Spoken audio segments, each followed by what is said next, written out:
ಇರಲಿ. ನ್ಯಾಯಾಲಯ ತೀರ್ಪು ಕೊಟ್ಟೈತಿ ಅಂತೂ ಅಂದಾಗ ತಿರುಗಿ ಅದನ್ನು ಮತ್ತೆ ಮುಖ್ಯ ನ್ಯಾಯಾಧೀಶರಿಗೆ ಒಪ್ಸ್ಯಾರ ಅಂದ್ರೆ ಮತ್ತೆ ಪೆಂಡಿಂಗ್ ಇದ್ದಂಗಲ್ಲ ಅದು. ಇವತ್ತು ನಿಮ್ಗೆ ತೀರ್ಮಾನ ಆಗಲಿಲ್ಲ, ಅದು ಮತ್ತು ಪೆಂಡಿಂಗ್ ಇದ್ದಂಗೆ ಅದ. ಮತ್ತು ಅಲ್ಲಿ ಚೀಫ್ ಜಸ್ಟಿಸ್ ಆಫ್ ಇಂಡಿಯಾ ಅವ್ರ ಕಡೆ ಹೋಗಿ ಅಲ್ಲೆಲ್ಲ ಚರ್ಚೆ ಆಗಿ ಆವಾಗ ಡಿಸಿಷನ್ ಆದ್ರೆ ಫೈನಲ್. ಈಗ ಯಾವುದೇ ರೀತಿಯಿಂದ ನಿಮ್ಗೆ ಸರ್ಕಾರಕ್ಕಾಗಲಿ ಮತ್ತೊಬ್ಬರಿಗೆ ಏನೂ ಕ್ರಮ ತೊಗೊಳಕ್ಕೆ ಸಾಧ್ಯನೇ ಇಲ್ಲ.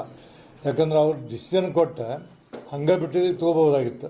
ಆಮೇಲೆ ಒಂದು ವಾರ ಬಿಟ್ಟು ಮತ್ತು ಸಿ ಜೆಗೆ ಟ್ರಾನ್ಸ್ಫರ್ ಆಗಿದ್ದರೆ ಮಾಡ್ಬೋದು. ಈಗ ಅದೇನು ರಿಸಲ್ಟ್ ಆಗಿ ಕರ್ನಾಟಕ ಹೈಕೋರ್ಟ್ ಏನು ಒಂದು ಡಿಸಿಷನ್ ಕೊಟ್ಟಿದ್ದು ಅದನ್ನು ಎತ್ತು ಹಿಡಿದಾರ ಒಪ್ತೀವಿ. ಹಿಡಿದ ನಂತರ ಮತ್ತೆ ಸಿ ಜೆ ವರ್ಕ್ ಮಾಡ್ಯಾರಂದ್ರೆ ಅವರು ತೀರ್ಮಾನ ಮಾಡೋವರೆಗೆ ಮತ್ತೆ still matter is pending before the court only. We can't say anything about the decision. ಇದು ನಿಮಗೆ ಕಾನೂನು ಹೇಳ್ತೀನಿ ನಾನು. ಇದ್ರಾಗ ಏನು ನೀವು ಏನು ಮಾಡೋಕ್ಕೆ ಬರೋದಿಲ್ಲ. ಅವ್ರಿಗೆ ಇವಾಗ ಡಿಸಿಷನ್ ಕೊಟ್ಟು ಬಿಟ್ಟಿದಂದ್ರೆ ಇನ್ನೊಂದು ವಾರ ಬಿಟ್ಟು ಸಿ ಜೆ ಕಡೆ ಹೋಗಿದ್ರೆ ಅವ್ರು ಇಂಪ್ಲಿಮೆಂಟ್ ಸರ್ಕಾರಿಗೆ ಮಾಡ್ಬೋದಾಗಿತ್ತು, ಅಥವಾ ಅದಕ್ಕೆ ಏನಾದ್ರು ಒಂದು ತೀರ್ಮಾನ ಮಾಡ್ಬೋದು, ಮಾಡಿಲ್ಲ.